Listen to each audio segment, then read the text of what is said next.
This episode of Now This Is Lit is brought to you by Audible. Check the link in the description to get your first Star Wars audiobook free. Everyone loves free things. Click that link. Do it. This show is also brought to you by our patrons.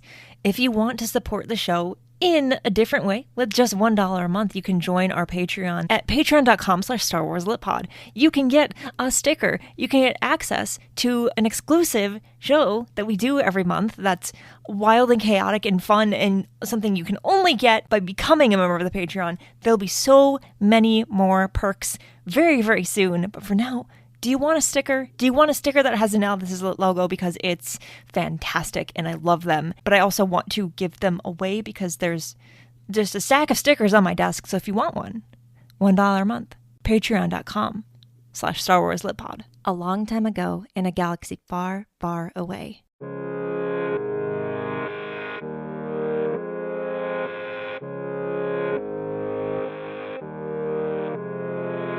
You're listening to Season 3 of Now This Is Lit, a podcast about Star Wars books, the people who make them, and the readers who just can't get enough of them.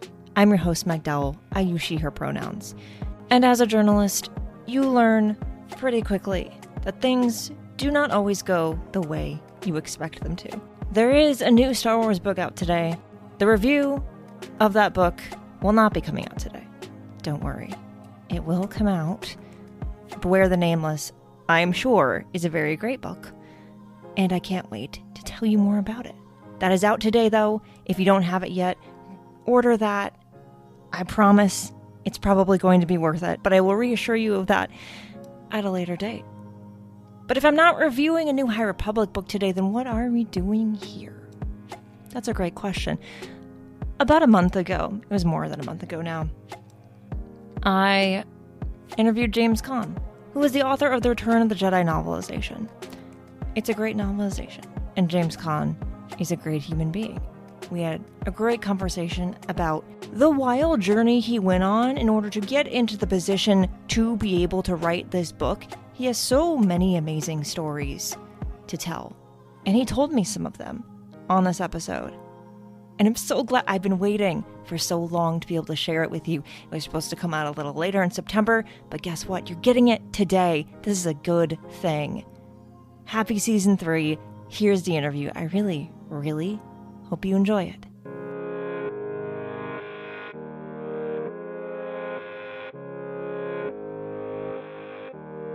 To start, I thought I would show you the version that I have, which is a good one. Yeah. Yeah. Yeah. I still have a few copies of that. It was, I think, 2020 or 2021, I decided, because I'd never read through all of the Star Wars novelizations for the, I'd read some of them, but not all of them. And I was like, I want to read all of them. So I did. And yours was definitely a standout for me. I love Return of the Jedi, and it's a really, really good one. So appreciate why don't it. we start by you telling me, you have a very I think interesting story behind how you got the opportunity to write the Return of the Jedi novelization. So I would love for you to kind of tell me how all of that happened for you. Sure. Well, I like to tell people I got into Hollywood by going to medical school, because that's what I did. I became an emergency room doctor. I moved out to Los Angeles the late 70s, mid-late 70s, to do a residency at LA County Hospital. And then transferred over to UCLA and just worked emergency rooms around Los Angeles for a while. During that time, I'd been a writer for a long time myself. I had already published a couple novels, one called World Enough in Time, published by Del Rey, a science fiction fantasy novel. And I was working on the sequel to that. And I had published a murder mystery novel as well. And it was easier to write as an emergency medicine doctor because ER docs can kind of schedule their time as they see fit. I could work, 3 or 4 long days in a row and then take a couple weeks off and write during that period. So it was during those times, during the early 80s, that we got a call. The emergency room at St. John's Hospital in Santa Monica got a call from a woman saying, asking, was there anyone down there who could help her figure out how to resuscitate an alien? So, so we said yeah, and invited her. It was Kathleen Kennedy, and she came down to the ER with Melissa Matheson, neither one of whom we knew or had ever heard of, and we gave them a demonstration of what resuscitating an alien might look like, and she liked it, so she invited a bunch of us down to the set of ET the next day. So three or four of the doctors who worked there and a handful of nurses all went down and they dressed us up in hazmat suits and we were all the extras in the ET resuscitation scene. And they had us basically that all the medical stuff was just ad lib on our part. They asked us to just carry on shouting out the orders and doing the things we would do if we were actually resuscitating someone. So I got to pump on little ET's chest and if you ever rewatch that movie, you can see me in it for about a nanosecond when the alarms go off because ET's heart has stopped. Five doctors run into the room, and I'm the last one carrying a clipboard because I'm gonna take notes on the resuscitation. Anyway, it was fabulous. It was incredible watching Spielberg direct, and by that time I had published my first novel. So, I steeled my nerve and the next day caught him between takes and said, I'm sure people come up to you like this all the time, but I have this book that I've published, a science fiction novel, and I wonder if someday you'd read it and consider making a movie out of it. And he very graciously took it and said, "Well, I'll put it on my shelf, and when I have some time, I'll get to it." And I felt like we both knew what that meant. He was just being gracious, but I still felt I had at least bragging rights that I had given my book to Steven Spielberg. Um, and that was it. We went back to shooting, and the next day we came back and I shot some scenes. And then a PA ran up to me the next day and said, "Mr. Spielberg wants to see you in his office right now." So I thought, "Oh, did I do something wrong? What's am I getting fired?" But he said, "No, he actually read some of the book the previous night, and he liked it." And I said, "So you want to make a movie out of it?" And he said, "No." But they were behind the eight ball on writing the novelization for Poltergeist, which is now in post production. And if I thought I could write the novelization Oh, for that in a month, then I had the gig. So I had never written a novelization before. I wasn't even quite sure what a novelization was or how you went about writing it. Plus, I was scheduled to work in the ER for the next month. But I after thinking about it for about 2 seconds, I said, "Yes, I can do it." So I, immediately went home. I didn't do any more filming on that week on the ET scene.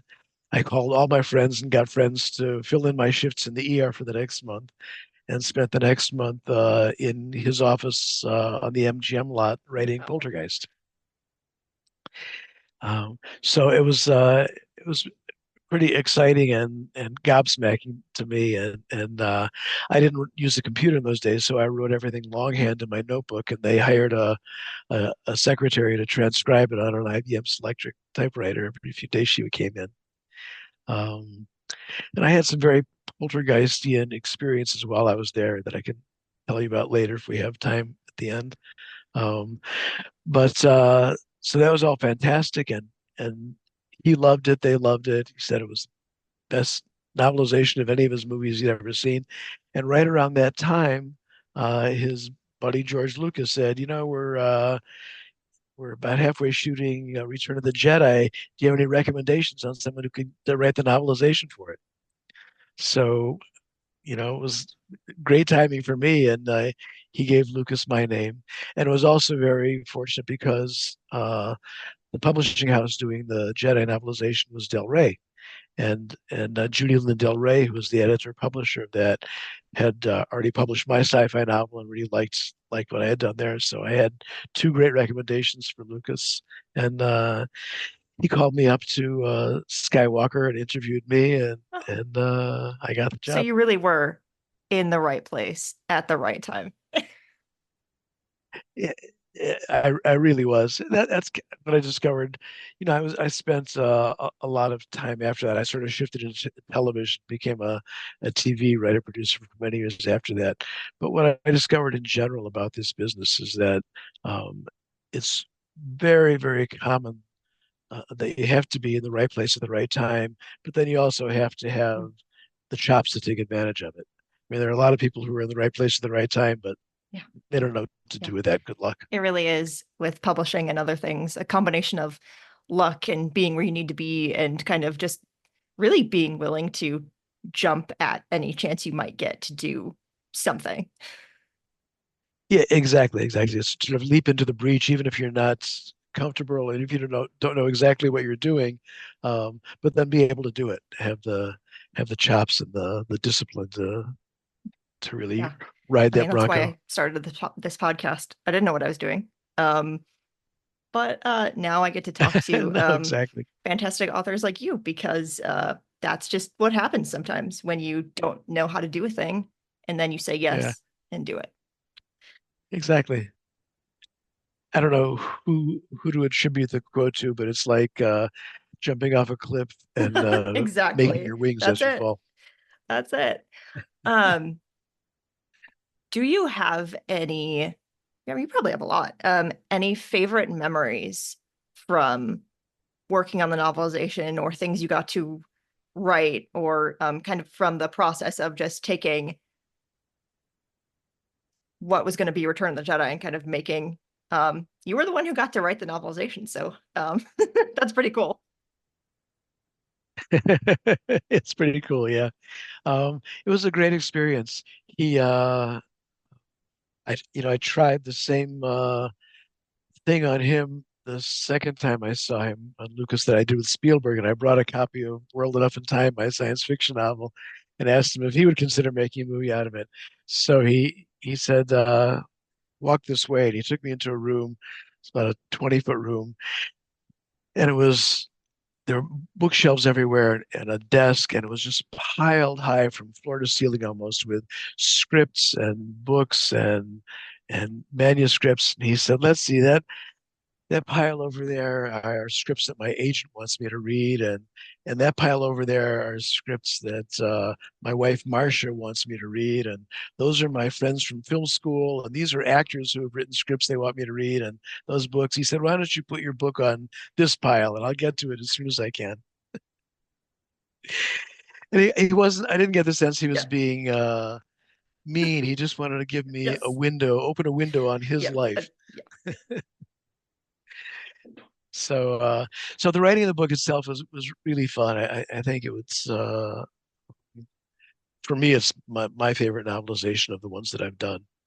Um, and I asked him, as I'd asked Spielberg at one point. After I write very quickly, and I typically write a first draft in a couple of weeks for novelizations anyway. And it's a plot skeleton. It's really this happens and this happens and this happens. And then I go back for a second draft and really flesh it out and fill it in with character detail and backstory and motivations and relationships and things like that. So when I'd asked Spielberg after my first draft if I could bring in new material that wasn't in the script, he said, "Sure, go for it." Because I had done ESP research in college and medical school. So I wanted to bring a lot of that to bear in the Poltergeist novelization. And so I wrote a lot of, I think half the book wasn't in the movie. It was just original stuff. So I asked Lucas the same thing if I could do that. And he said, well, he wasn't as giving about that. He said we could take it on a case by case basis.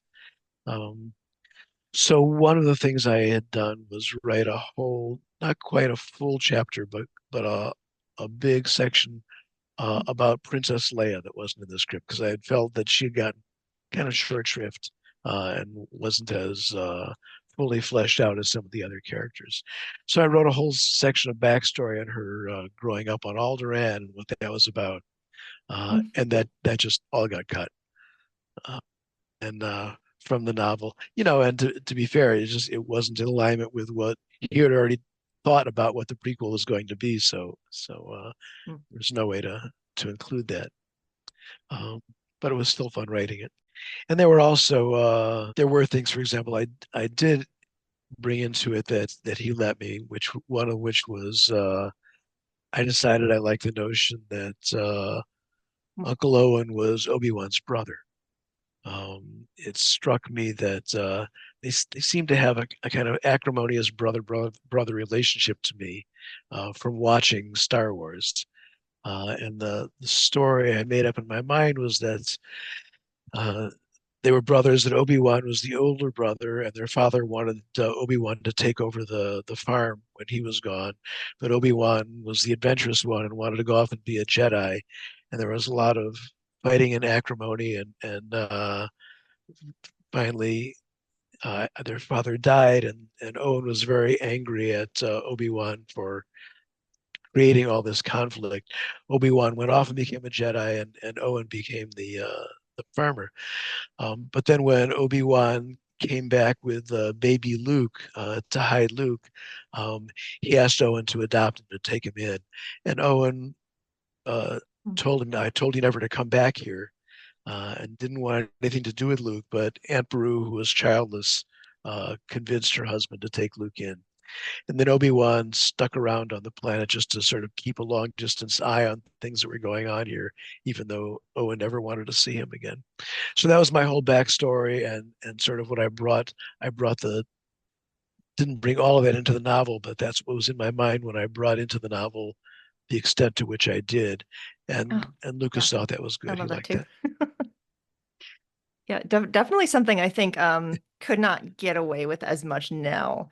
That there's a lot of a lot of stuff going on in in Star Wars, but Uh, yeah, but yeah, yeah. yeah, No, yeah. it's highly controlled But now. I know. it's very cool that you kind of had the freedom to, you know, stay within the lines that you were given, but also kind of like try to push that a little and be like, well, I think, you know, you kind of sensed that relationship in that past and you were able to kind of um, you know, go with that and suggest that like maybe there's more going on here. And I think that's just Yeah, that's really cool. right, right. There were a couple other major twists in the writing of it that I think I don't want to tell you about now because as Eric may have said, I'm just in Mm. the putting the finishing touches on a memoir, writing a memoir, kind of on about all my novelizations, but it's mostly focused on the Return of the Jedi novelization. It includes a large section which is just as a scene by scene exegesis of the novelization and comparing things that were in the script that were not in the novel and some surprises that were never revealed Well, on I can't screen. wait to read that. Um making a note to definitely Yeah, try to have you back to talk about that a little bit later. Oh, yeah, that's okay yeah, that you can't tell me that now. We can do that later. yeah, That is very, exactly. very cool. I'm really looking forward to that. Um, so Good. you'd written non-novelizations before you tackled novelizations for the first time. You mentioned that when you did that, you really didn't even know what Right. kind of that Yeah. entailed. Um, what do you think are Yeah. what's some of the um, things that you've learned about the difference between writing fiction that's original to you, it's all in your head, compared to doing something like a novelization, which is an adaptation of someone else's story, kind of set in their world and their universe. Hmm. They're pretty different experiences, but they're really enjoyable for their own reasons.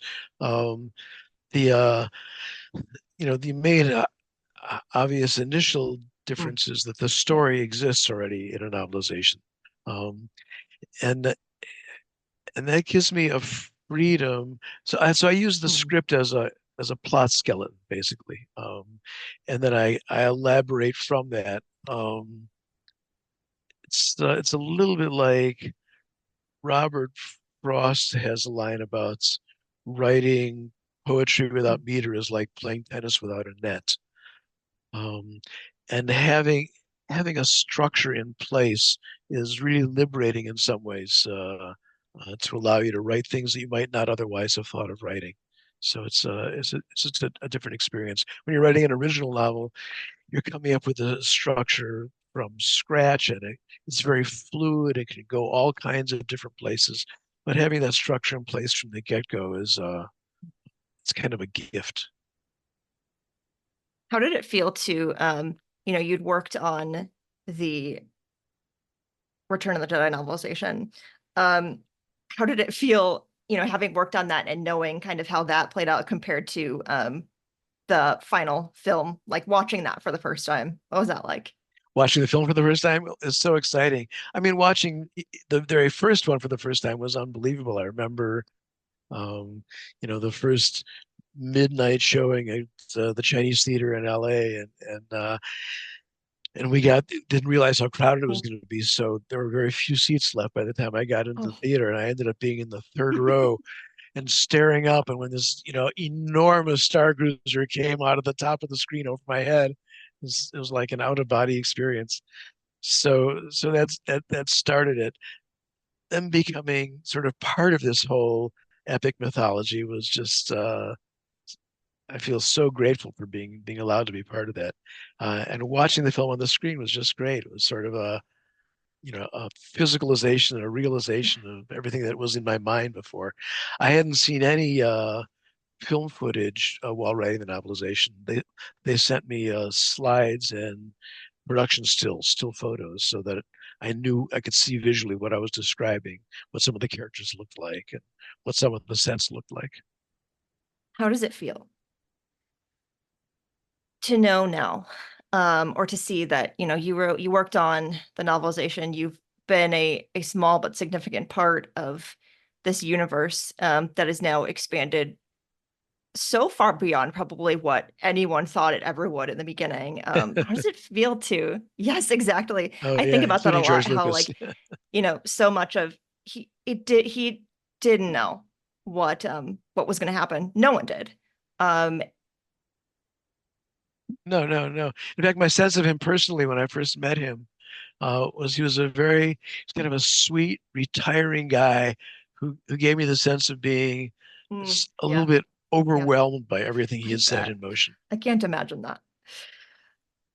Um, how does it feel to know that you are part of this forever? Star Wars is huge. It continues to grow, and you are a piece of that for forever. Yeah, yeah. No, it's very humbling and I feel very special about it. It's I could never have imagined that I would be part of something like this. Even when I was I've written since a very young age, since I was, I don't know, 9 or 10. And for probably 20, 25 years, I just wrote because I loved writing. I never thought of selling anything. No one ever gave me money for it. I would write something because I loved it, and then that was it. Then it would, go in my desk drawer. Um, and the first time anybody, it never occurred to me I could make a living doing this was the end of college, and there was a short story contest. Um, so I wrote a short story, and it took third place. So, the prize I got for that was a little piece of paper that said third place in the short story contest. But unbeknownst to me, one of the judges sent it to a friend of his who was an editor at Playboy magazine. And the first I knew about that was I got a check in the mail Oh, for $3,000 from Playboy magazine to publish this short story. I was like, I didn't yeah. even know it had. How did they find out about this story? I found out after the fact. Um, so I thought, well, this is incredible. I can actually, make my living writing, which is something I'd always wanted to do. So then I spent the next years sending out short stories to a million magazines and got nothing but rejections. And realized, well, okay, this isn't something I can do for a living. So I'll go back to my original plan A, and become a doctor. And it was during that whole period that I wrote my first novel, and it got published. Yeah. It's again back to what we were talking about before about how, sometimes you never know what's going to happen. Um, Yeah. So just stepping yeah. out your door. Any other fun stories you have for me? Um, Stories. Let me think. I didn't have any stories about Jedi per se. As I Mhm. mentioned earlier, I have a couple stories about Yeah, poltergeist. go for it. Um, when I was two stories actually. One is towards the end of November of that year. Um, I was nearing the end of the book, and I was writing, and it had been a clear month all month, and it was cloudy that day. I think it was even Thanksgiving Day. It might have been around Thanksgiving anyway.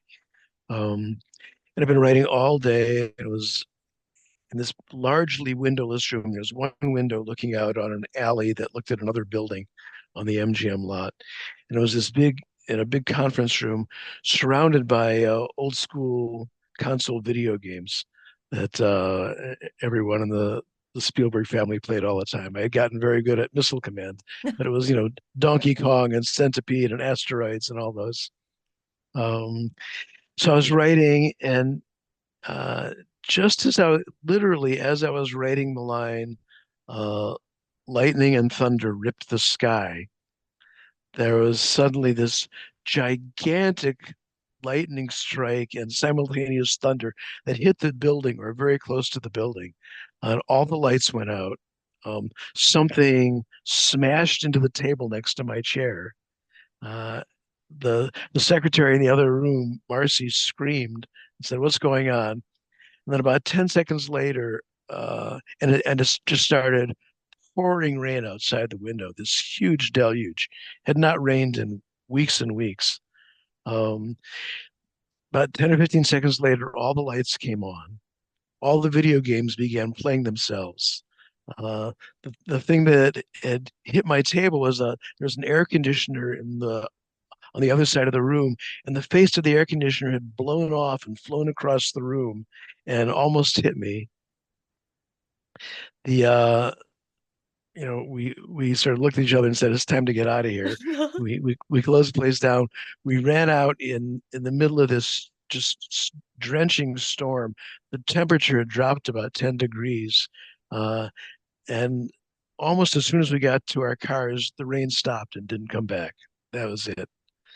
Uh, it was pretty freaky.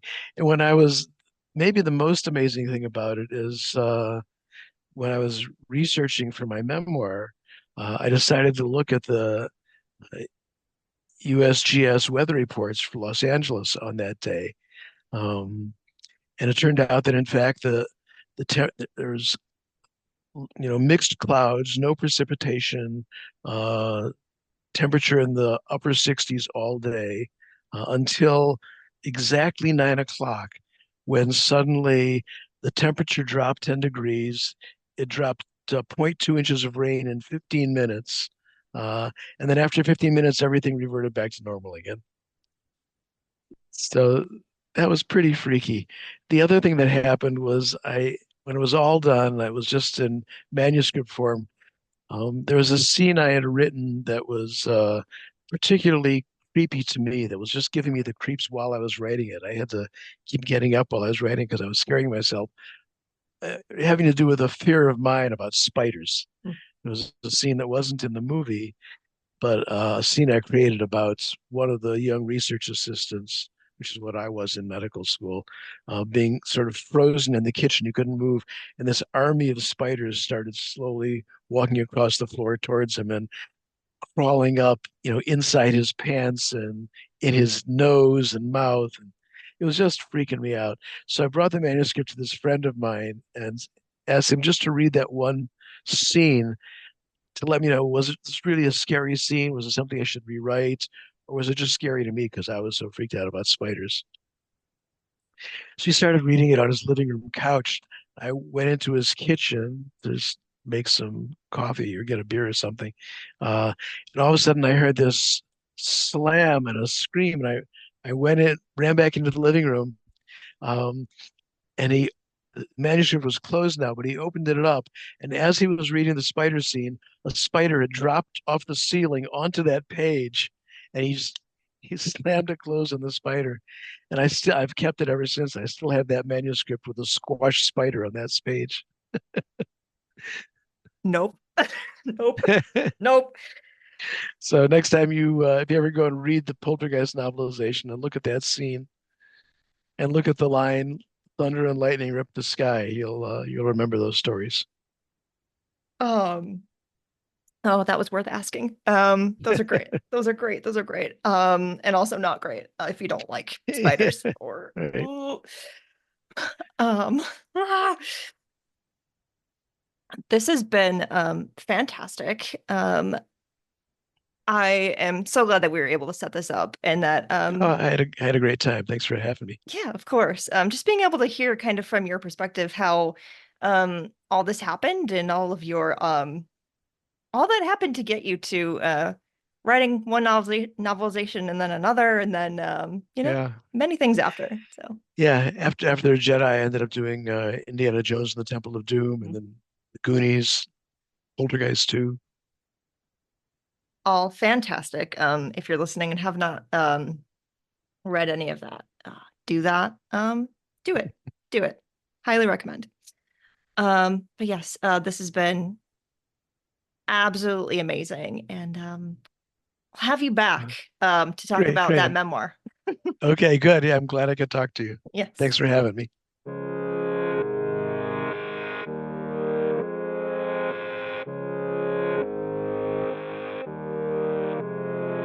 Now This Is Lit is part of the Faraway Fandom Network. It is produced by Devor Mondum and written, hosted, and edited by me. Jose Jimenez designed our podcast art. You can keep up with the show on Substack at Now This Is Lit and find the show wherever you get your podcasts.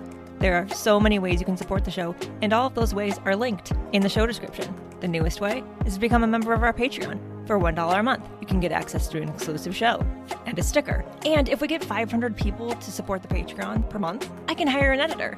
That would be great for me, and maybe for you too.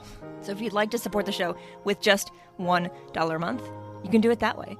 Or you can just keep listening and sharing the episodes. That is also helpful, and I appreciate it. For more book reviews and Star Wars Book Celebration, follow Star Wars Book Reviews on Instagram and TikTok.